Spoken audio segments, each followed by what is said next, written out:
Police विभाग के पदाधिकारियों को और एक्साइज विभाग के पदाधिकारियों को दिशा निर्देश दिया है कि हम लोगों का जो फोकस होना चाहिए, हम लोगों का जो काम है वो मुख्यतः जो लोग अवैध शराब का धंधा करते हैं, या तो उसके निर्माता हैं या सप्लायर हैं या डोर टू डोर डिलीवरी करते हैं, तो हम लोग का फोकस ज़्यादा होना चाहिए कि इस तरह का जो अवैध कमाई करता है उस पर ज़्यादा कंसंट्रेट करने के लिए।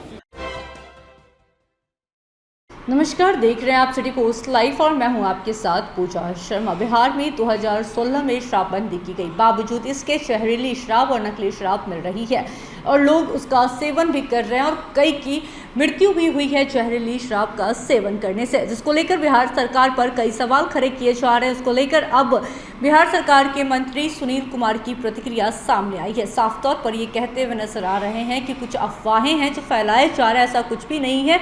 अधिकारियों को आदेश दिया जा चुका है, शराब माफिया किसी भी हालत में नहीं बचेंगे, शराब माफियाओं पर सख्त से सख्त कार्रवाई की जाएगी।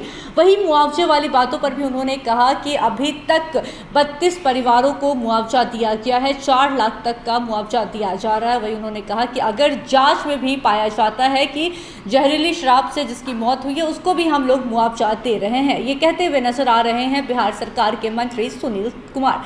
इसी के साथ साथ बता दें आपको कि सुनील कुमार ने राजस्व एवं भूमि सुधार विभाग के ट्रांसफर रद्द किए जाने पर कहा कि प्रशासनिक कारणों से कुछ फैसले लिए जाते हैं, उस पर समीक्षा की जा रही है। आगे और क्या कुछ कहते हुए नजर आ रहे हैं, पहले आपको हम वो सुनाते हैं। किसी तरह की छूट नहीं दी गई है।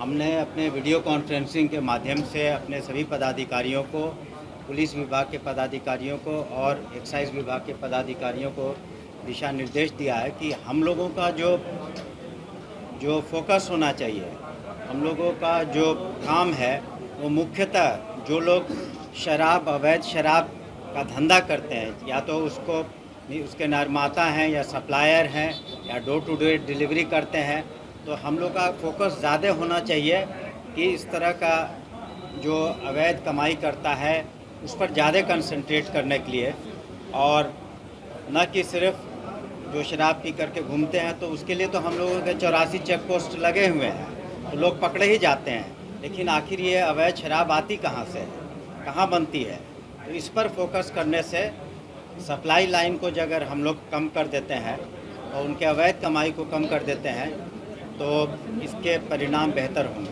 सर, जहरीली शराब पर जो मुआवजा देने की बात है, उसमें क्या प्रोजेक्ट है, कितने लोगों को मिला है, कितने लोग रजिस्टर्ड हुए हैं? पिछली बार हमने कहा था कि हमें 3 सप्ताह लगेंगे, लेकिन उसके पूर्व ही हम लोगों ने अब तक लिए 32 लोगों को 4-4 लाख रुपए मुआवजा दे दिए हैं, जो जहरीली शराब से जिनकी मृत्यु हुई थी, और पोस्टमार्टम रिपोर्ट उपलब्ध है।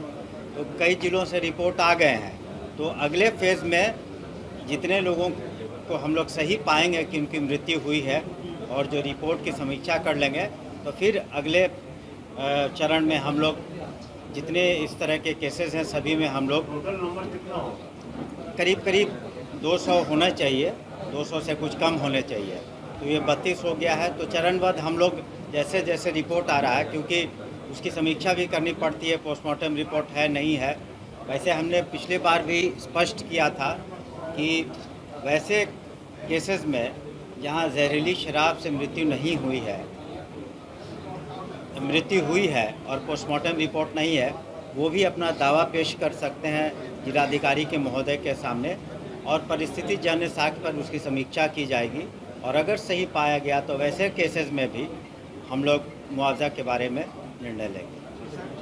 सुन रहे थे आप बिहार सरकार के मंत्री सुनील कुमार को। साफ तौर पर ये कहते हुए नजर आए हैं कि अभी तक जितना भी रिपोर्ट सामने आया है, 200 लोगों का रिपोर्ट सामने आया है, जिसमें जितने भी लोग मरे हैं वो जहरीली शराब की वजह से मिले हैं और सबको मुआवजा दी जाएगी, ये कहते हुए नजर आए हैं मंत्री सुनील कुमार। वही क्या कुछ कहते हुए नजर आ रहे थे, सुना आपने। वही उन्होंने ये भी कहा कि शराब माफियाओं पर भी सख्त से सख्त कार्रवाई की जाएगी, किसी को भी बख्शा नहीं जाएगा।